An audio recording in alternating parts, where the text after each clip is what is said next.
Okay, 1 Samuel chapter 26. Get to learn some more lessons. Saul and David meet again, have another interaction. Let's learn what goes on with this. So David again spares Saul's lives. He again refuses to stretch forth his hand against the Lord's anointed. Saul and David separate. So verse 1, and the Ziphites came unto Saul to Gibeah, saying, doth not David hide himself in the hill of Hachilah, which is before Jeshimon?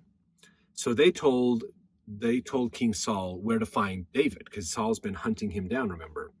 Verse 2, then Saul arose and went down to the wilderness of Ziph, having 3,000 chosen men of Israel with him to seek David in the wilderness of Ziph. Now, David's got about 600 men, and now Saul's got 3,000 men coming down. Verse 3, and Saul pitched in the hill of Hachilah, which is before Jeshimon by the way. But David abode in the wilderness, and he saw that Saul came after him into the wilderness. So David's probably up in a tree area where he can hide, and he can see people coming from the plains, the lower land areas, up into the more mountainous areas.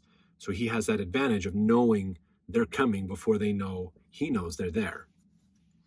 Verse 4, David therefore sent out spies and understood that Saul was come in very deed. So he's confirmed it is Saul and Saul's army coming after him. Verse 5, and David arose and came to the place where Saul had pitched. And David beheld the place where Saul lay, and Abner the son of Ner, the captain of his host. And Saul lay in the trench, and the people pitched around about him. So he's looking at this. They've kind of set up a camp, and there's a bit of a barricade around it to protect them, to help in their defense if they get attacked at night. And so David has come into their camp, basically.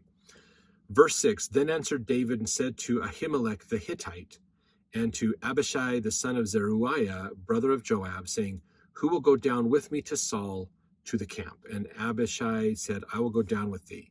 So David and Abishai came to the people by night, and behold, Saul lay sleeping within the trench, and his spear stuck in the ground at his bolster. But Abner and the people lay round about him. So David and Abishai, they basically just walk into camp. They go right into camp. They're standing there. There's the king. His spear is stuck in the ground up by his head. Basically, the bolster, remembers the pillow kind of a thing. So he's got his spear up by his head. And even his captain, the captain of the armies, Abner, is asleep near him. Everybody else is asleep in the camp. So they just walked in, basically. Verse 8, then said Abishai to David, God hath delivered thine enemy into thine hand this day. Now therefore let me smite him, I pray thee, with the spear even to the earth at once, and I will not smite him the second time. And David said to Abishai, destroy him not, for who can stretch forth his hand against the Lord's anointed and be guiltless? So David still is realizing, look, no. We're not here to kill him. We're not here to kill him at all. Saul was appointed by God to be the king of Israel. Who are we to remove Saul if God appointed him king? Let God remove him, basically, is what it comes down to. So he still understands authority and that he is the Lord's anointed, and we should still honor him and follow him for that. Yes, Saul's gone crazy. Yes, Saul's got some mental disorders and problems, and he's trying to kill me, and he's wrong. But he's still the Lord's anointed. So God put him in there. God will take him out. Verse 10, David said, furthermore, as the Lord liveth, for the Lord shall smite him, or his day shall come to die, or he shall descend into battle and perish. So he's like, it's not our job to take Saul out of being king, basically. Verse 11, the Lord forbid that I should stretch forth mine hand against the Lord's anointed. But I pray thee, take down now the spear that is at his bolster and the cruse of water, and let us go. So David took the spear and the cruse of water from Saul's bolster. So right by his head, he's got a bottle of water, basically, and his weapon, a spear. And they take him, and nobody saw him. So they grab his stuff and they leave, basically, and don't even realize that David's been in camp and has got him. For they were all asleep, this is verse 12, because a deep sleep from the Lord was fallen upon them. Verse 13, then David went over to the other side and stood on top of a hill afar off, a great space between them. So they take his stuff, they go over to this other side, and they go up on this hill, basically. Verse 14, and David cried to the people and to Abner the son of Ner and said, answerest thou not, Abner? Then Abner answered and said, who art thou that criest to the king?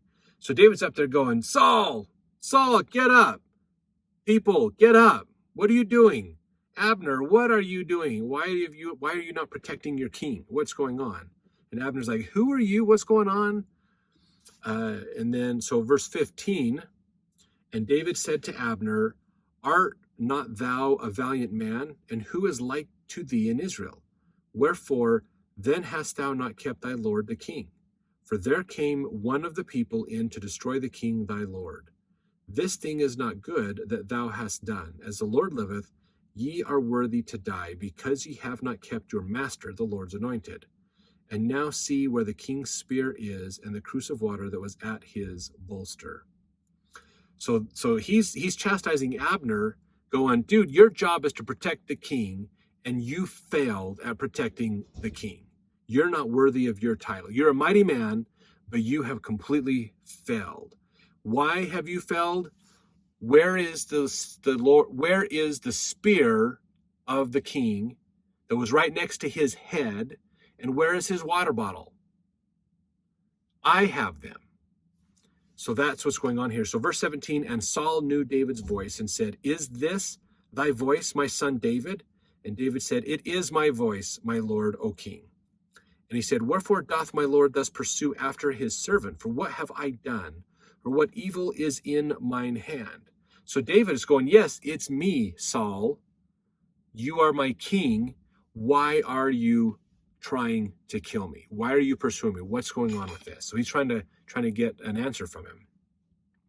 Verse 19, now therefore I pray thee, let my lord the king hear the words of his servant.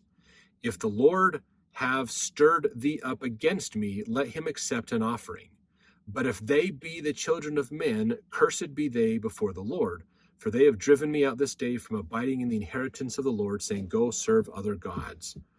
So what David says in there is basically like, look, if God has told you to come after me, then let me give an offering to you to suffice everything, basically. If it was people that have stirred you up and to cause you to hate me, then let's curse those people and get rid of them, because this is an inappropriate, bad thing.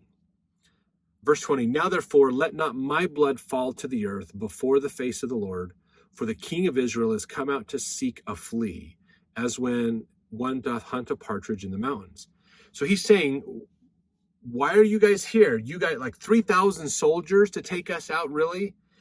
You're bringing a sledgehammer in, basically, to fight a fly, man. What are you talking about here? Verse 21, then said Saul, I have sinned. Return my son David, for I will no more do thee harm, because my soul was precious in thine eyes this day. Behold, I have played the fool and have erred exceedingly. So Saul realizes, they're looking around realizing, David, he's got my spear and my water bottle. That means David has stood right next to me when I was asleep. He had every opportunity to end my life, and he didn't. He could have killed me. I was asleep. My guards were asleep. I was defenseless. He is proving that he could have taken my life, but he is sparing my life. And so in a moment of sanity for Saul, he is saying, it's me that's the problem. Again, with Saul, the metaphor with Saul is perception. Who is right, who is wrong? And at this point, Saul is saying, I'm the one that's wrong. I don't really have, David, you're right. This whole grudge against you, that's just me. I need to let this go. Come back, be a part of my kingdom, basically. Verse 22, and David answered and said, behold the king's spear, and let one of the young men come over and fetch it. So he says, okay, let me give it back. Verse 23, the Lord render to every man his righteousness and his faithfulness.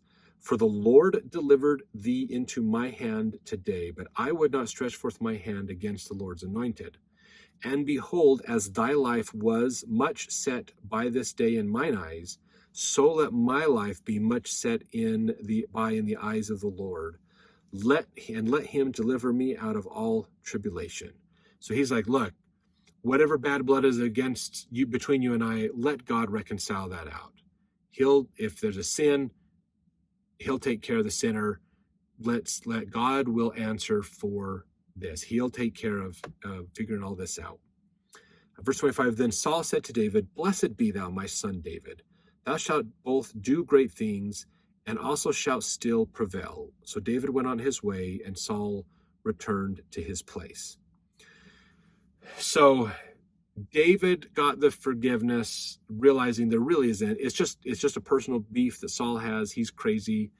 But David realizes, you're the Lord's anointed. Even though you want to kill me, and I have a right to defend myself against you, I'm not going to kill you, because it's not my job to take out the person that was appointed by God. So he still reverences that authority that he was given, and he shows him, look, I could have taken your life, and I've spared your life. So I want you to spare my life, and I want God to help me to keep my life spared. We're going to let God reconcile the whole situation out. So he is allowing Saul that forgiveness opportunity, not holding a grudge against Saul. But if you notice in the last verse, he also doesn't go with Saul back to the kingdom. They go their separate ways. So this has been a wake-up call for Saul, realizing, oh my gosh, David literally could have killed me at any time, and he didn't. Why should I, he gave me my life, so maybe I should return that favor and leave him alone. So that's good. That's honorable, for Saul to do that. But David still knows this is the third or fourth time, I think, that Saul has said, you're fine, David, I won't kill you. And he tried to kill him. So David still has forgiven Saul, but not forgotten what Saul did.